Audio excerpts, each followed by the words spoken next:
Halo guys, apa kabar? Hari ini kita bakal ngebahas sebuah drama besar dari studio kesayangan kalian Ubisoft. Sebuah berita besar dari salah satu franchise terbesar mereka. Ya, kita ngomongin soal Assassin's Creed.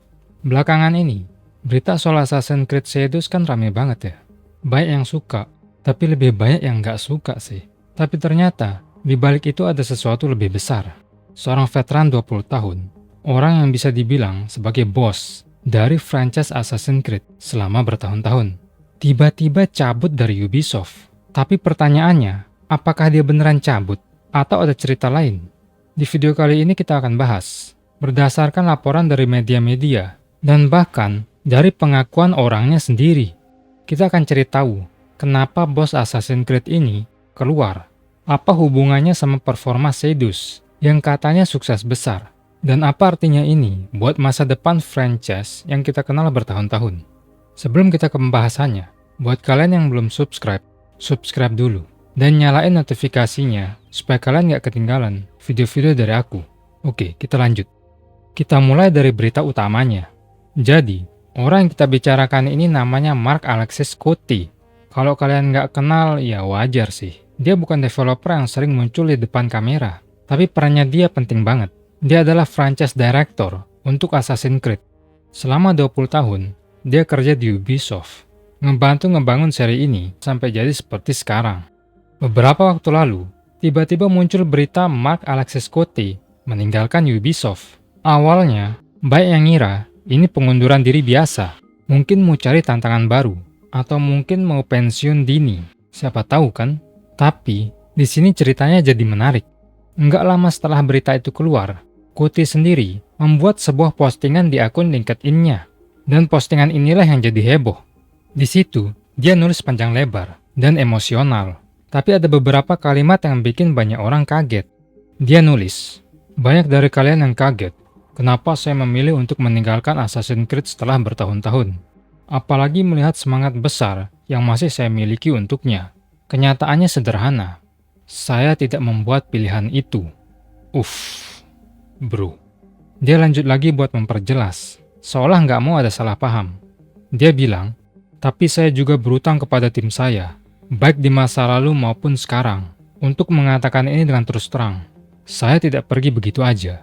Saya tetap berada di posisi saya, sampai Ubisoft meminta saya untuk minggir." Ini bukan lagi spekulasi atau rumor ya, ini pengakuan langsung dari orangnya. Mark Alexis Cote, sang bos Assassin's Creed, secara langsung bilang kalau dia dipecat atau dipaksa keluar. Berita ini banyak diliput media-media besar. Jadi ini bukan kaleng-kaleng bro. Alasan resmi yang dikasih Ubisoft menurut Cote adalah bahasa korporat. Katanya, Ubisoft memutuskan untuk menyerahkan kepemimpinan franchise Assassin's Creed kepada seseorang yang lebih selaras dengan struktur organisasi barunya. Artinya ya kayak gini bro. Visi kamu udah nggak sejalan sama kami, jadi silahkan keluar.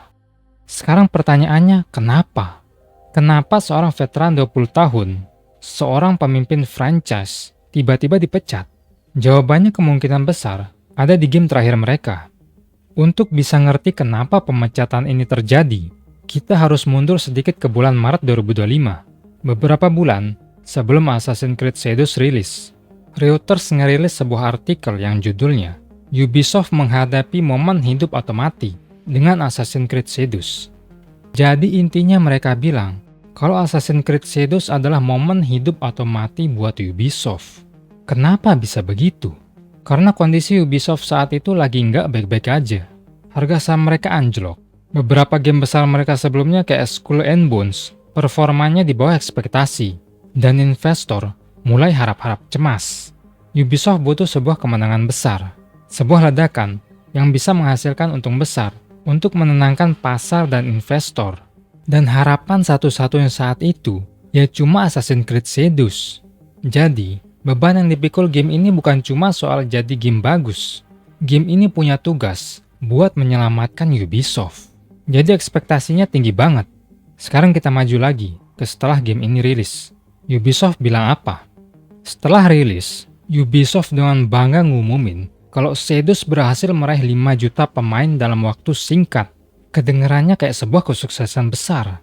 Media-media yang bela Ubisoft Langsung beritain ini seakan-akan gamenya laku keras. Tapi disinilah kita harus jeli. Ada perbedaan antara pemain dan penjualan.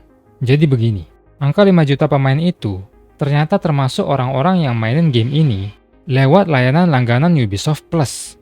Kalau kamu beli game ini, kamu bayar penuh, misalnya $70, uang itu langsung masuk ke kantong Ubisoft. Tapi kalau kamu pelanggan Ubisoft Plus, kamu cuma bayar biaya langganan bulanan yang jauh lebih murah.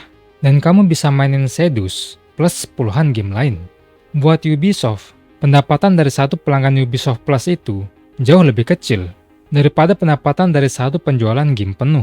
Jadi, meskipun ada 5 juta orang yang mencoba atau memainkan gamenya, itu bukan berarti ada 5 juta kopi game yang terjual seharga $70.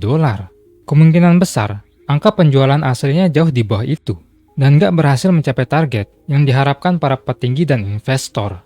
Ubisoft sengaja menggunakan kata pemain untuk membangun narasi seakan-akan game ini sukses. Tapi di balik itu, sepertinya angka di rekening bank mereka nggak sesuai harapan. Dan kalau target nggak tercapai, biasanya harus ada yang bertanggung jawab. Dalam kasus ini, sang bos Mark Alexis Cote lah yang harus bertanggung jawab. Tapi ceritanya belum selesai. Ada satu lagi yang bikin drama ini makin rumit. Menurut laporan dari VGC, kepergian Cote ini terjadi nggak lama setelah Ubisoft mengumumkan studio baru di Montreal bernama Vintage Studios. Yang menarik, Vintage Studios ini didanai besar-besaran oleh raksasa teknologi asal Tiongkok, Tencent. Dan tebak, siapa yang tadinya ditunjuk jadi salah satu pimpinan di studio baru itu? Bener banget, Mark Alexis Cote. Ini munculkan dua kemungkinan. Pertama, apakah Cote memang sengaja dipindahkan dari Assassin's Creed untuk fokus ke proyek baru yang didanai Tencent ini? Mungkin ini adalah bagian dari restrukturisasi besar-besaran. Kedua, apakah karena performa Sedus yang mengecewakan, Ubisoft dan mungkin juga Tencent sebagai investor kehilangan kepercayaan pada Cote? Akibatnya, dia nggak cuma kehilangan posisinya di franchise Assassin's Creed, tapi juga masa depannya di proyek Vintage jadi nggak jelas. Apapun kemungkinannya, ini menunjukkan ada politik internal yang jauh lebih kompleks di dalam Ubisoft. Jadi kesimpulannya gimana? Seorang veteran 20 tahun dan bos franchise Assassin's Creed, Mark Alexis Cote, dipaksa keluar dari Ubisoft.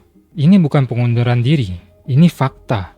Konteksnya, Ubisoft berada di bawah tekanan finansial yang luar biasa dan menjadikan Assassin's Creed Sedus sebagai game hidup atau mati. Meskipun Ubisoft mengklaim game ini punya 5 juta pemain, angka itu kemungkinan besar menutupi angka penjualan asli yang nggak sesuai target. Dan di tengah semua ini, ada faktor eksternal dari investasi besar dari Tencent yang membuat situasinya makin rumit. Menurutku ini adalah sinyal yang sangat jelas. Ini adalah konsekuensi dari serangkaian keputusan buruk yang dibuat Ubisoft selama bertahun-tahun. Mereka terlalu sering mengabaikan keinginan para fans mereka, memaksakan elemen-elemen yang nggak disukai, dan sekarang mereka menuai hasilnya. Kepergian Cote mungkin terasa kayak kemenangan bagi sebagian fans yang kecewa, tapi ini juga jadi pertanda bahwa franchise sebesar Assassin's Creed sedang berada dalam krisis serius. Orang yang udah 20 tahun megang kendali aja bisa ditendang keluar, bro. Ini adalah titik balik. Pertanyaannya, apakah ini titik balik menuju kehancuran? Atau justru ini adalah peringatan keras yang dibutuhkan Ubisoft untuk kembali ke akar dan membuat game Assassin's Creed yang benar-benar hebat lagi? Aku nggak punya jawabannya sih, tapi kita tunggu aja gimana Assassin's Creed selanjutnya. Oke, mungkin segitu aja dari aku. Gimana menurut kalian guys? Apa yang akan terjadi sama Assassin's Creed setelah ini? Apakah masih punya harapan? Atau franchise ini sudah tamat? Tulis pendapat kalian di bawah. Kalau kalian suka video kayak gini, jangan lupa like dan subscribe, dan cek videoku yang lain. Semoga kalian menikmati videonya and see you guys next time. Peace.